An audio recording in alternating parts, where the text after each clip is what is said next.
यही सरसों में घास कबार के बांध के लेके जाए। दिन भर यही सरसों में लुकैले रहम का हम। ए भगवान केहू तर देखो तार हाथ जोड़िया बिनती हम करतनी। ए ई का करता हो? ए ना निकल बाबा हरी। यही में सूतल बाड़न। हेने बना। ए में का करता हो? कनिया सांझ कब ले होई हो? सांझ कब ले हुई? हां अबे 2 बजता। 4 घंटा में सांझ हुई। सांझ का मतलब हो? बैठो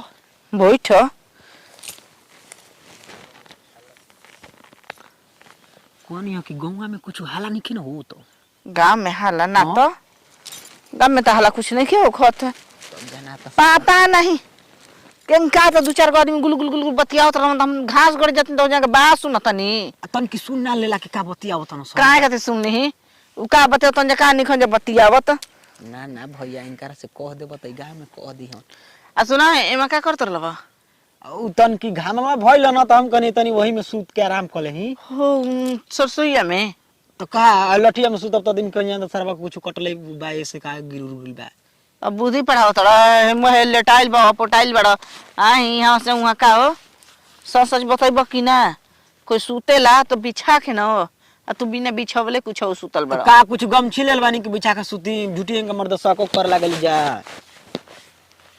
नहीं कोनो बात बा सच सच बतावो का बात बाटे कनिया हो सरसोईया के कर बढ़ल की हो सरसोईया हां उ दिन दयाल की ह ओही में जाई घुस जाई का कर सरसोईया में घुसब रात होई त जानल न कि कबिली या केराया मसूरी कुल नीचे टूट जाला तो उ हो जाला आ सरसों के जब टूटेला न है पेड़ तो कब होला ना न तो बताइए 500 रुपया दे देता के न तो बताइए 500 रुपया दे देब हमारा के ना बुझा दी मत बुझावा साफ सब बतावो कि जाके गाँव में हल्ला करी माने का हल्ला करबू कर पट्टी डाले बानी हो सकेला सरसों में का सुतल बड़ा हमार मन हम जहां मन कर तहां सुती ए रवि ए कहो काहे बुलाव तोर मर्दे आदमी के ना बताई बता बोलेबे ना करब ऐसे कैसे कोई हो पुअरा के गाला तर सूत सकेलन आए बढ़िया फ्रेश जगह पर सूत जहन आदमी अब सरसों के खेत में थोड़े कोई सूते आई हमार के छुपावा तड़ो बाबूजी का देखो कोई से बात कही हम मत और दिन दयाल के सरसोईया में एगो लड़की के बोलैले रही का लड़की के गो के करा करके हो ए मर्द तारा घर से का मतलब बाटे हम बताओते बानी तो अच्छा हाँ बोला मार देल बा हमसे का दू डंडा करी हैया दुखाता अब का करबू ओए सुत मोलता हे माँ हाँ तो जीभ चट भइल बाड़ा जाए जौने चीज देखा तो जान तो चीज जीभ लपका दे तड़ जा सुगर सगर मेहरानू चाहे लड़की देखले होखब मिले खातिर बोलैले होखब त तारा के जब पकड़ब त आरती कोई देखाई अच्छा हमारा लेखा आदमी बांस कर देही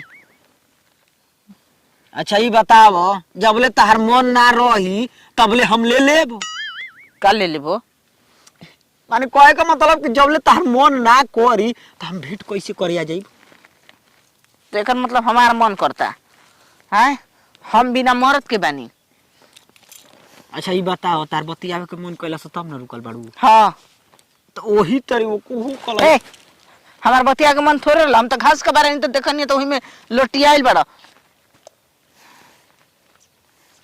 हम जात नहीं हो भौजी हमके इनिए रहे के बस सांझ ले समझ जा जाइब घरे दुआरे मारे लगी हम से घर में ले घुसा घुसा होता हमरा संगे चल कहां गेहूं में कबारे का घास ना कि कही हम कोई से ना कहब खाली घास का बारम तो का करब आय चोच में चोच लड़ैब माने कनी बन गहुआ होई तो हो का बारम न सब खबरी ह आई की ईश्वर से रखी रहे हो अब गुलाबिया के बहनिया न रहे अब जाना के तिलिया ना उठावा पो तिल देखतव आ तिल देखतव न त दिल में बिल क दीही हम सोचते बानी कि दिल में दिल लड़ो तबे ना फील आई वाह अच्छा ये बताओ तू कुंवार रहलू तो कोई दिल में दिल ना लड़ल? का अब कहीं भूलवा मत। पहले के बात का? पढ़े जात रही स्कूल में, हाँ। मिलत रही पुल में, अच्छा। रोज रोज जाई हाँ। और हरे हनीमून मनाई। तब तो जाना तो तू भौजी छिनारे न बाड़ू। ए मौका का हो? अब बता दिन तो लगला उड़े हैं। तो लड़की वैसा रह जा तो अपना भेंट मुलाकात भाग के स्कूल में ले वही में जाके आ मिली जा, खेली जा, कूदी जा, पढ़ी जा वही स्कूलिया के नहीं पुलिया में।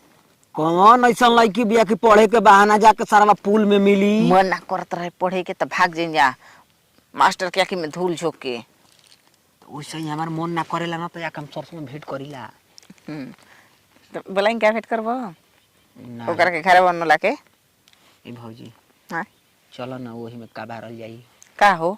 घास। चलो तू कम सुगर नहीं कुल लिपस्टिक मारलू तो सारा लार छुआ देला ना, छुआ देला लार। अच्छा ये बताओ चलो वही में देखो तारा के उतना दिन भैया का चलो पहले चलो तार जतना पिटाइल बड़ा ना थुराइल बड़ा ओ मैं दर्द हटा देबावा।